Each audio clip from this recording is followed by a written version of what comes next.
Olá, sejam muito bem-vindos à nossa conversa de hoje. Temos um livro bem diferente aqui, né? Cartas de um Diabo a Seu Aprendiz, do C.S. Lewis. Pois é, um livro que inverte totalmente a lógica, né? Em vez daqueles conselhos assim mais piedosos, a gente tem um demônio experiente, o Fitafuso, Fitafuso, isso. ensinando o sobrinho, o Vermebile, como é que se tenta uma alma humana. O tal do paciente que eles chamam.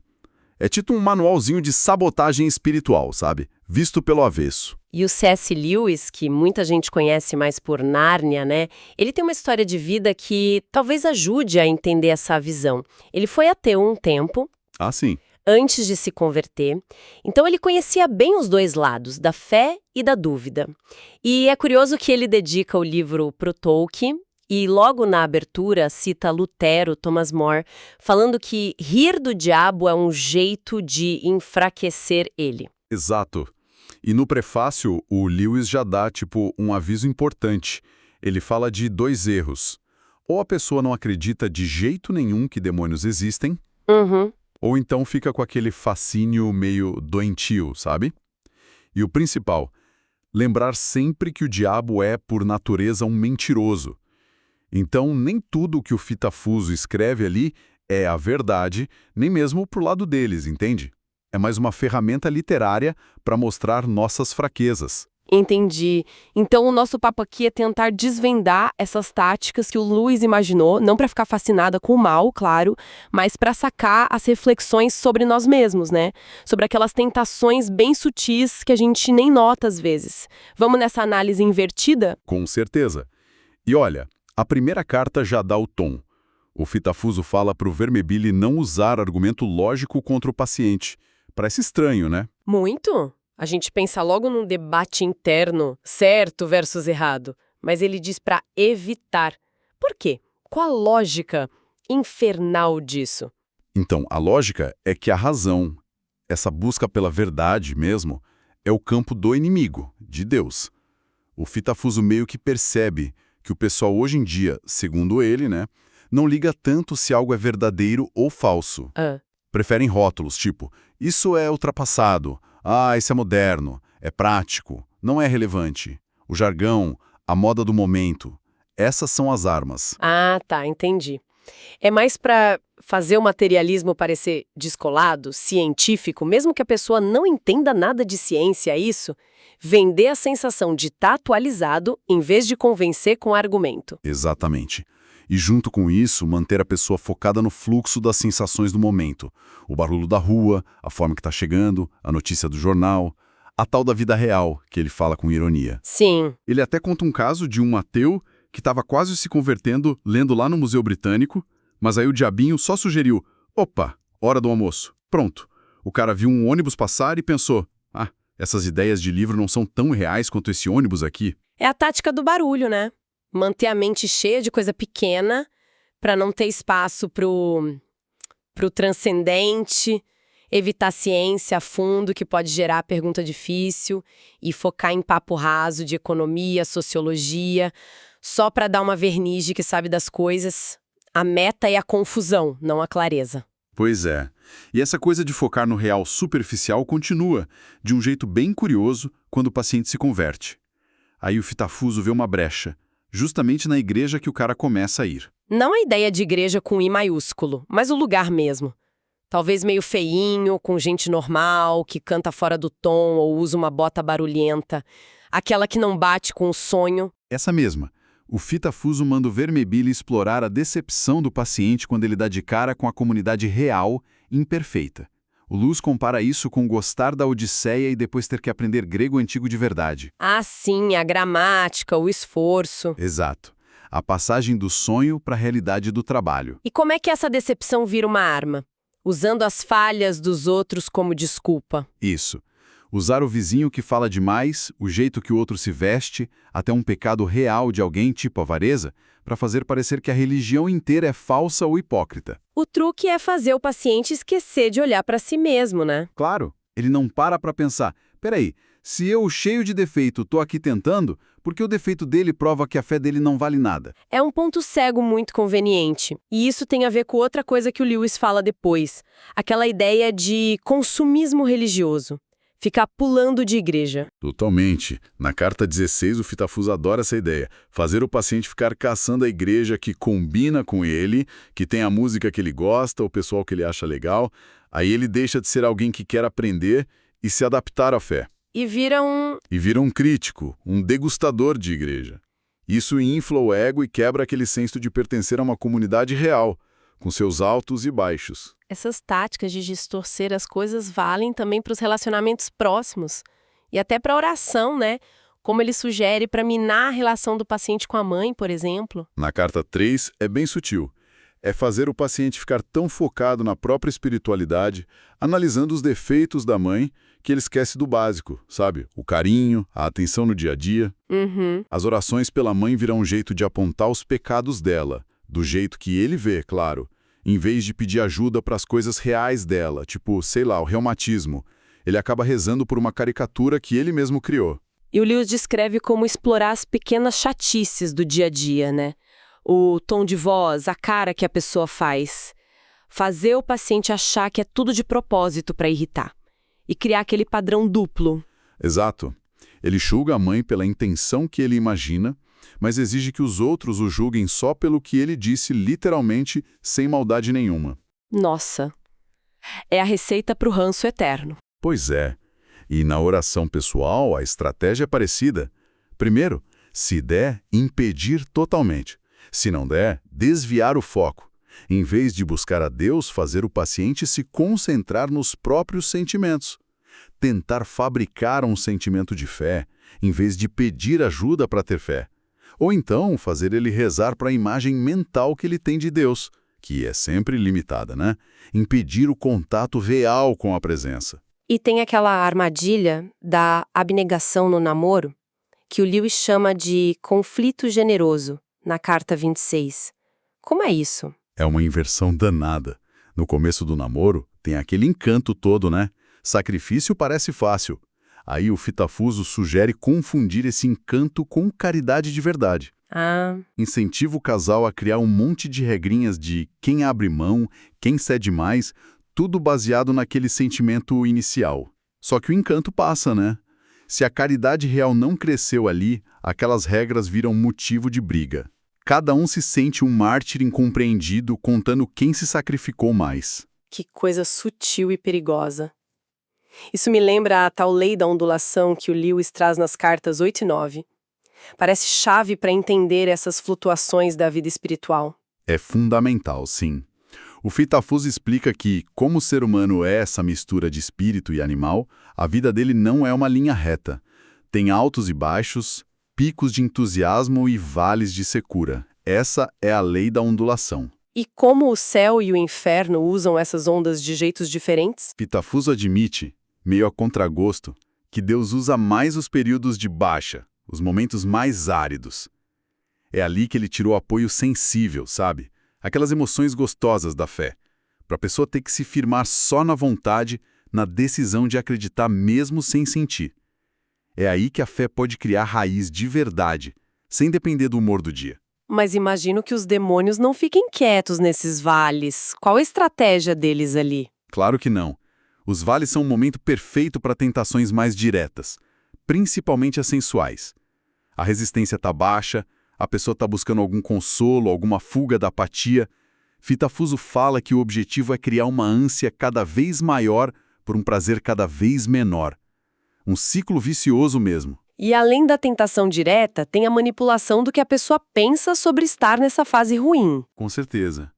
É fazer o paciente achar que aquele vale é para sempre, que a fé já era, sabe? Levar ao desespero.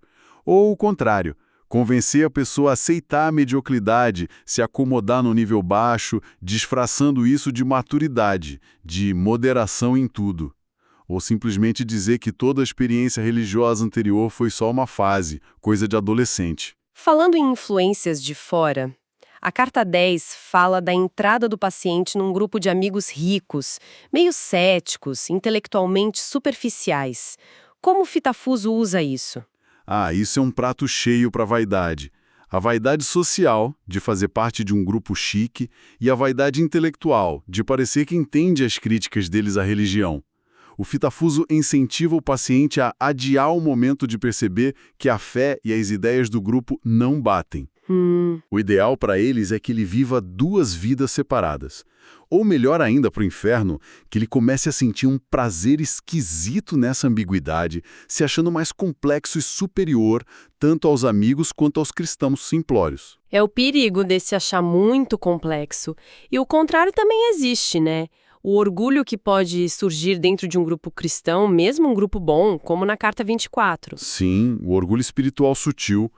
O paciente, como é novo e está empolgado, pode acabar imitando um defeitinho do grupo, tipo um certo desprezo por quem é de fora e exagerar nisso. Ele começa a confundir o fato de pertencer àquele grupo com ter mérito espiritual.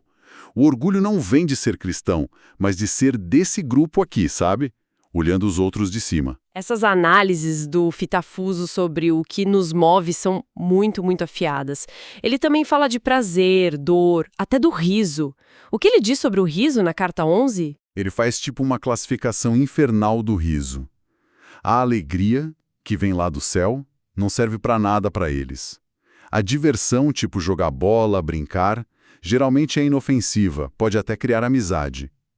A piada já pode ser útil, principalmente para fazer vícios ou coisas erradas parecerem normais, diminuindo a vergonha. Mas a arma preferida é a irreverência, tirar sarro de tudo que é sério ou sagrado. Não precisa de inteligência, mas deixa a pessoa meio burra, cria uma casca contra pensar mais fundo. E, por outro lado, ele vê perigo em prazeres simples e bons. Tipo, ler um livro legal, gostar de uma paisagem, Carta 13. Por que isso seria ruim para eles? Porque esses prazeres são reais, são um toque da realidade, como diz o Lewis. Eles vêm de Deus e conectam a pessoa com algo bom, verdadeiro, fora dela mesma. Isso mostra como são falsas e pobres as diversões que o inferno oferece, a fofoca, a intriga, a vaidade. Esses prazeres simples são tipo um ar fresco que limpa a fumaça deles, sabe? Isso se conecta com aquela manipulação da palavra real que você falou antes, Carta 30. Como isso funciona na prática? É uma inversão o tempo todo. Se a experiência é boa, espiritual, Fitafuso ensina a chamar de subjetiva, enquanto o mundo físico é real. Agora, se a experiência é ruim, dor, medo, horror da guerra, aí sim, o sofrimento emocional vira a única realidade. E qualquer tentativa de buscar sentido ou consolo é chamada de fuga, escapismo. A realidade é sempre definida do jeito mais materialista e triste possível. Ah, e tem a gula sutil, Carta 17, a da delicadeza. Não é comer muito, mas exigir que tudo esteja exatamente do jeito que a pessoa quer. Isso gera mais irritação e egoísmo que a gula óbvia. Temas como guerra e morte aparecem bastante, né? Coisa da época em que o Lewis escreveu. Como Fitafuso vê a guerra? Carta 5 e 28. É uma faca de dois gumes pro inferno. Por um lado, é ótimo, causa dor, medo, crueldade. Mas por outro, é péssimo, faz as pessoas pensarem na morte, pode despertar coragem, sacrifício, até fé. Uma morte rápida na guerra pode mandar uma alma preparada direto pro inimigo. Fitafuso preferiria mortes lentas, num hospital confortável, onde a pessoa pode ser enganada sobre a gravidade até o fim, focada só no corpo. E a visão sobre o tempo, Carta 15, também é bem interessante. Muito. A ordem é manter o paciente focado no futuro. O futuro é onde mora a ansiedade, o medo do que pode dar errado, ou aquela esperança boba em paraísos na Terra. Não é real. O importante é distrair do presente, que é o único ponto onde o tempo encontra a eternidade, onde a gente age de verdade, e a graça acontece. E claro, distrair da própria eternidade. Isso leva àquela conclusão maluca na Carta 28 sobre os bombardeios. O Verumbaile devia tentar proteger o paciente. Exatamente. O Fitafuso fica uma fera porque o Vermibile estava feliz com o perigo. Naquele momento, o paciente estava espiritualmente bem. Se morresse ali, era uma perda para o inferno. A estratégia de longo prazo é melhor para eles.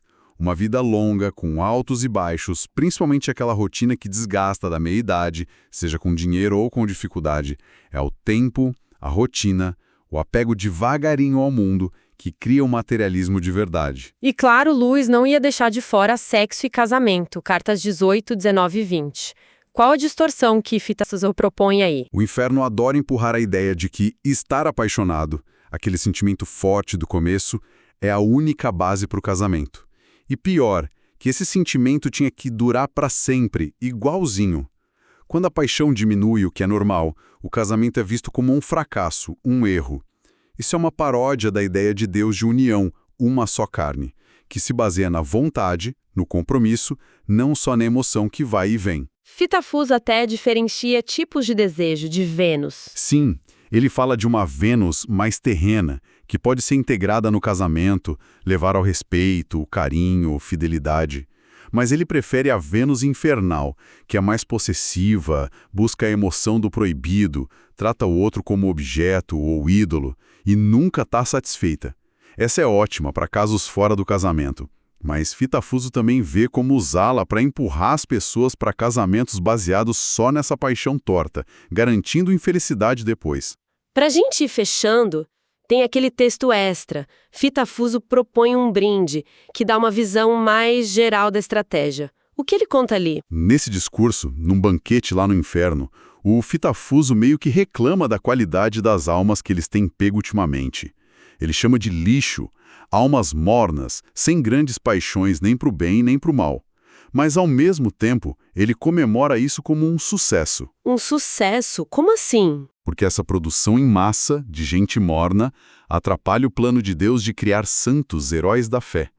E os poucos grandes pecadores que ainda existem acabam sendo mais úteis para arrastar essa multidão morna junto com eles. E ele fala especificamente de como o inferno distorceu ideias como democracia e igualdade, né? Sim, é uma análise muito, muito afiada. Ele diz que o inferno pegou a palavra democracia e transformou de uma ideia política num tipo de feitiço emocional. A frase "sou tão bom quanto você" deixa de ser sobre valor humano e vira uma expressão de ressentimento contra qualquer um que se destaque. Nasce da dor de se sentir por baixo e quer nivelar tudo, atacando qualquer excelência como se fosse ofensa pessoal. É a vitória da mediocridade ressentida. Uau! Que jornada fizemos aqui, hein?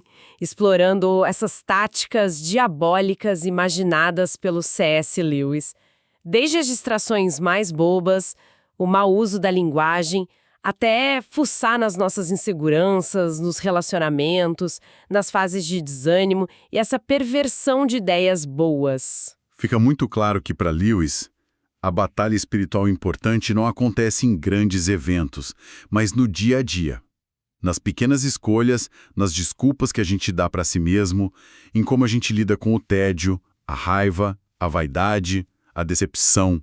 E essa análise do Fita Fuso sobre o nivelamento por baixo, essa democracia do ressentimento, parece que a gente ouve ecos disso hoje, né? De um jeito bem desconfortável. É um livro que, ao mostrar perspectiva do outro lado, força a gente a olhar para dentro de um jeito incômodo, mas muito necessário. Essa foi a nossa conversa sobre Cartas de um Diabo a Seu Aprendiz. Esperamos que tenha sido esclarecedor e que tenha deixado aí algumas perguntas importantes para quem ouviu a gente. Desejamos a todos uma ótima continuação de dia, de semana. Que fiquem todos bem.